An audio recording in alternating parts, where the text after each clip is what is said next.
We are continuing to study the book of Joshua, beginning today in chapter 4. We've ended the passage over the Jordan, and divinely the waters were held back and the people were able to pass over on dry earth, and the Ark of the Covenant, priests standing out in the water, stood there until all were over. Chapter 4, verse 1. And it came to pass, when all the people were clean passed over Jordan, that the Lord spake unto Joshua, saying, 2. Take you 12 men out of the people, out of every tribe a man. So there will be 12, out of each 12 tribes 1. 3. And command ye them, saying, Take you hence out of the midst of Jordan, out of the place where the priest's feet stood firm, 12 stones, and you shall carry them over you, and lay them in the lodging place where you shall lodge this night. Now that would have been, of course, out of the river, and they are to carry them over and on their shoulders. 4. Then Joshua called the 12 men whom he had prepared of the children of Israel, out of every tribe a man. 5. And Joshua said unto them, Pass over before the ark of the Lord your God into the midst of Jordan, and take you up every man of you a stone upon his shoulder, according unto the number of the tribes of the children of Israel. And that would have been 12. Now there's a law about building any kind of an altar or anything that is considered holy, and they are to be natural stones. They are not to be hewn or hacked out or have men's hands on them in any way. 6.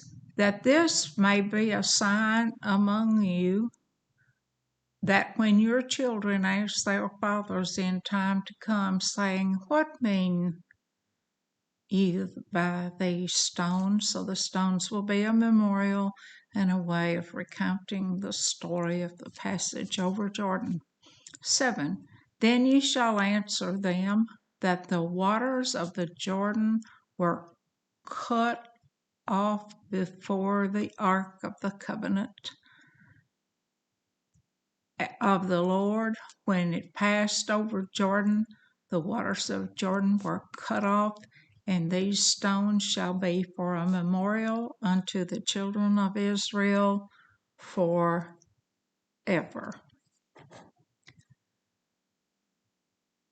And of course, rock is important.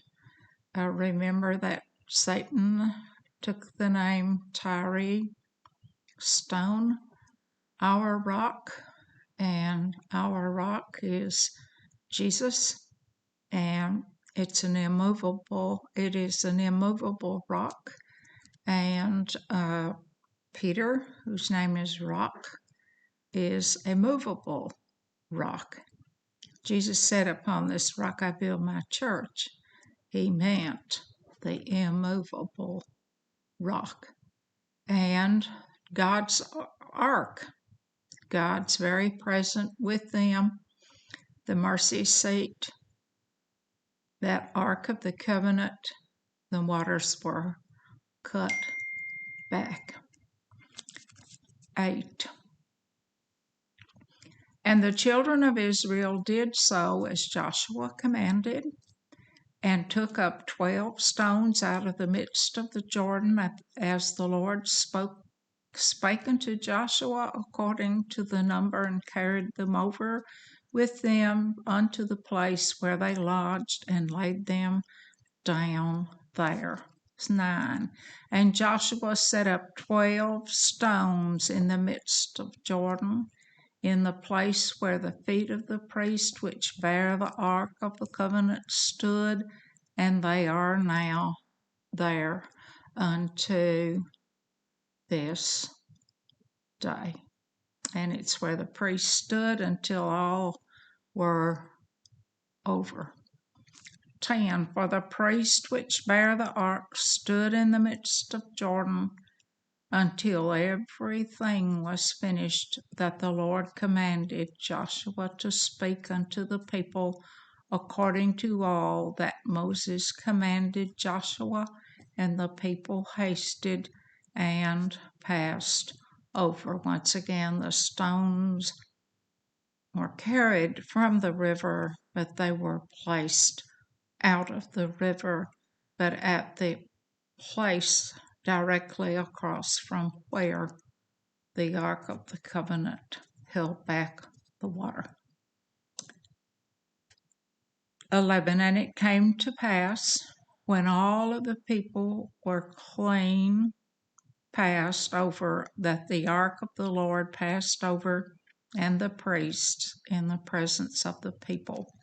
12. And the children of Reuben and the children of Gad and half the tribe of Manasseh passed over armed before the children of Israel, as Moses spake unto them. And that was before they started out. They're the very first people, and they are in fives, and they are strengthened by fives. 1 Corinthians 10:10, an example for the end times. Prepare and strengthen by fives. If you would care to look up 1 Corinthians 10:10. Now, Gad, Manasseh, the half tribe of Manasseh, and Reuben were promised and given land on the east side, but they were told that the men would go out armed and go on the forefront, on the front line, to lead them into the promised land and to help them to take the land that they have been promised. 13.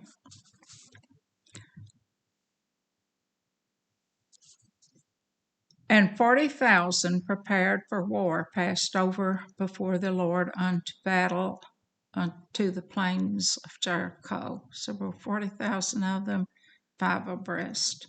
14. On that day the Lord magnified Joshua in the midst of all Israel, and they feared him, or revered him, as they feared Moses all the days of his life. 15. And the Lord spake unto Joshua, saying, 16. Command the priests that bear the ark of the testimony that they come up out of Jordan. 17. Joshua therefore commanded the priests, saying, Come ye up out of Jordan. 18. And it came to pass, when the priests that bear the ark of the covenant of the Lord were come up out of the midst of Jordan, and the soles of the priest's feet were lifted up onto the dry land, that the waters of Jordan returned. As soon as they came up, those waters came back unto their place and flowed over all the banks as they did before. It was in a flood. 19. And the people came up out of Jordan on the 10th day of the first month, and encamped in Gilgal in the east border of Jericho.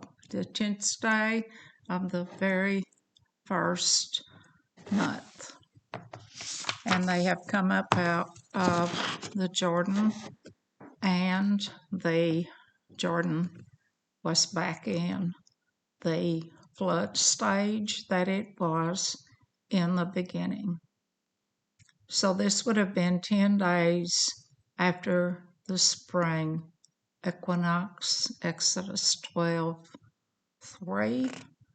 And if you go to Exodus 12:3, you will find that that was Passover, when they were to put the blood on the doorpost and the death angel passed over.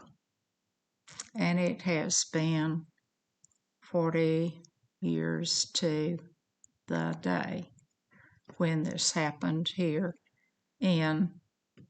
on the west side of the Jordan.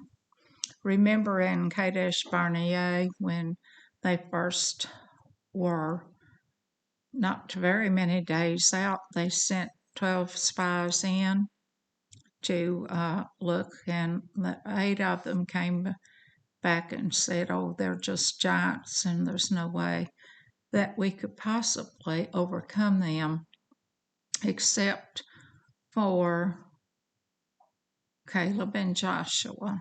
9 naysayers, and I should have said, and 2 who gave a good report. 20. And these 12 stones which they took out of Jordan did Joshua pitch in Gilgal. That's where they ended up. 21.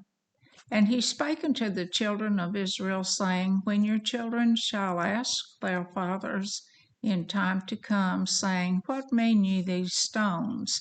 22. Then ye shall let your children know, saying, Israel came over the Jordan on dry land. And what did it mean? Yes. 23. For the Lord your God dried up the water of Jordan from before you, and you were passed over, as the Lord your God did to the Red Sea, which he dried up from before us until we were gone over. 24. That all the people of the earth might know the hand of the Lord, that it is mighty, and that you might fear the Lord your God forever. And of course, that word fear, if you look at it in the Hebrew, it can be revere or it can be fear. This was in 1400 BC, and God was with them all the way. God never changes. 13th chapter of Hebrew tells us that he will never leave us nor forsake us, and we have power over our enemies. Chapter 5. And it came to pass, when all the kings of the Amorites, which were on the side of Jordan westward, and all the kings of Canaanites, which were by the sea, heard that the Lord had dried up the waters of Jordan from before the children of Israel, until we were passed over, and that their heart melted, neither was there spirit in them any more because of the children of Israel. Now God had promised them back in Deuteronomy 2:25 that all these peoples over there on the west side would hear about the might of their God and would be afraid. And they are. 2.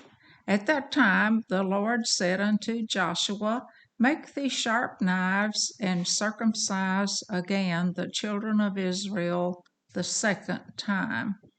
Now, this to explain, in the wilderness, while they were in the wilderness 40 years, there was no circumcision. So there were people born during that 40-year period who had not been circumcised. He is, of course, following the blood statutes, which were in keeping until the blood of Jesus.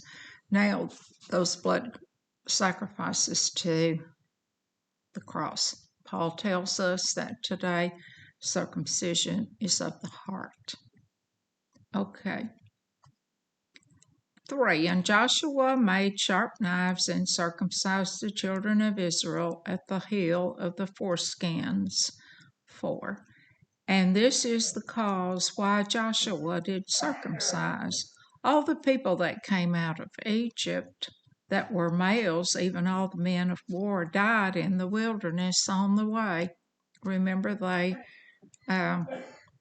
came against Joshua or Moses, and the punishment was that they would wander 40 years, and not one who was over the age of 19 would pass over Jordan. 5. Now all the people that came out were circumcised, but all the people that were born in the wilderness by the way as they came forth out of Egypt, them they had not circumcised. 6. For the children of Israel walked in the wilderness 40 years, till all the people that were men of war, which came out of Egypt, were consumed, because they obeyed not the voice of the Lord, unto whom the Lord sware that he would not show them the land which the Lord sware unto their fathers, that he would give us a land that floweth with milk and honey. So they failed to obey. 7. And their children, whom he raised up in their stead, them Joshua circumcised, for they were uncircumcised, because they had not circumcised them in the way. Out in the wilderness, it was too harsh and the environment not good. 8. And it came to pass, when they had done circumcising all the people, that they abode in their places in the camp till they were whole, or until they had healed. 9. And the Lord said unto Joshua, This day have I rolled away the reproach of Egypt from off you. Wherefore the name of this place called Gilgal unto this day. And it means, Gilgal means a rolling away.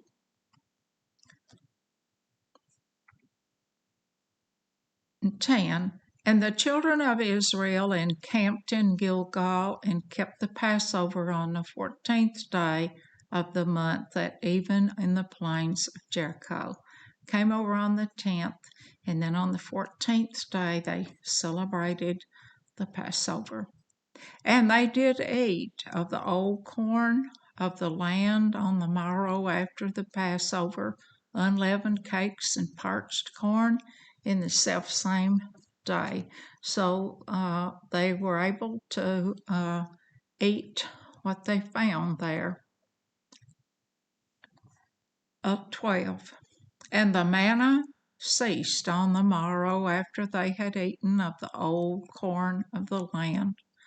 Neither had the children of Israel manna any more, but they did eat of the fruit of the land of Canaan that year. So they lived off of the land quite well. And the manna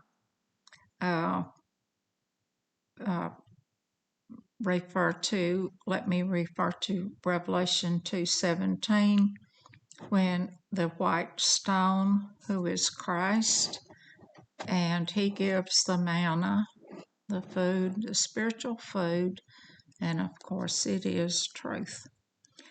13. And it came to pass, when Joshua was by Jericho, that he lifted up his eyes and looked, and beheld, there stood a man over against him, with his sword drawn in his hand. And Joshua went unto him and said unto him, Art thou for us, or for our adversaries? 14. And he said, Nay, but as captain of the host of the Lord am I now come. And Joshua fell on his face to the earth and did worship, and was said unto him, What saith my Lord unto this servant? And the captain of the Lord's host said unto Joshua, Loose thy shoe from off thy foot, for the place whereon thou standest is holy. And Joshua did so, and that is, of course, the Lord's presence. And remember that Moses at one point was told to take off his shoes. Chapter 6. Now Jericho was straitly shut, because the children of Israel, none went out and none came in.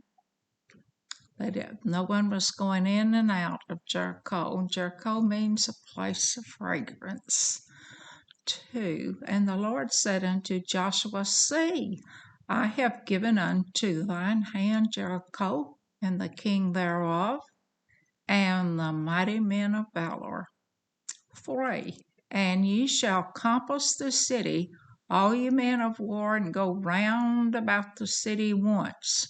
Thou shalt do it 6 days. So all the armed men will go around the city for 6 days. 4. And the 7 priests shall bear before the ark trumpets of ram's horns, and the 7th day ye shall compass the city 7 times. So on that last day, they're going to go around 7 times. And the priest shall blow the trumpets quiet until that last day. 7th trump. Does that mean anything? Dispensation of time in Revelation. 6,000 years, and the 7th day. 7,000, of course, is the symbolic number of the elect, those who are blowing the ram's horn. And it shall come to pass that when they make a long blast with the ram's horn, and when you hear the sound of the trumpet, all the people shall shout with a great shout, and the wall of the city shall fall down flat, and the people shall ascend, every man straight before him. Now, this 6 and 7, those are important numbers. 6, of course, is the number of Satan, and it is at the 6th trump that he appears. And on the 7th trump, Christ comes, and those who are prepared will enter into the promised land. If you wish to check Thessalonians, 2 Thessalonians 2, you are told that the 7th trump will not be heard until Satan has appeared and has been found out to be a fake. Now, it was the blast of the horn and the wall fell down. Was it Joshua? You know, you got that old song, Joshua fit the battle of Jericho, and the walls came tumbling down. But remember that it was not Joshua, it was God who brought this to pass.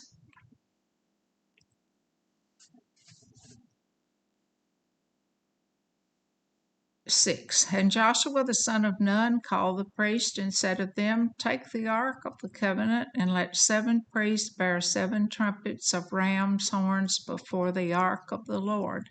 7. And he said to the people, Pass on and compass the city, and let him that is armed pass on before the ark of the Lord. So the armed soldiers went out ahead of the ark. 8. And it came to pass, when Joshua had spoken unto the people, that the 7 priests, 7 set aside ones, elect, bearing the 7 trumpets of ram's horns, passed on before the Lord and blew with the trumpets, and the ark of the covenant of the Lord followed them. 9, and the armed men went before the priests that blew with the trumpets, and the rearward came after the ark, the priests going on and blowing with the trumpets. 10. And Joshua had commanded the people, saying, You shall not shout, you shall not make any noise with your voice, neither shall any word proceed out of your mouth until the day I bid you, about then shall you shout. So they were told to shout at a particular time. And in Revelation, those persons who will be called up before the Antichrist are told to not ponder, think about what they're going to say. Don't say anything, but to allow the Holy Spirit to speak through. So the ark of the Lord compassed the city, going about it once, and they came into the camp and lodged in the camp. 12. And Joshua rose early in the morning, and the priests took up the ark of the Lord. 13.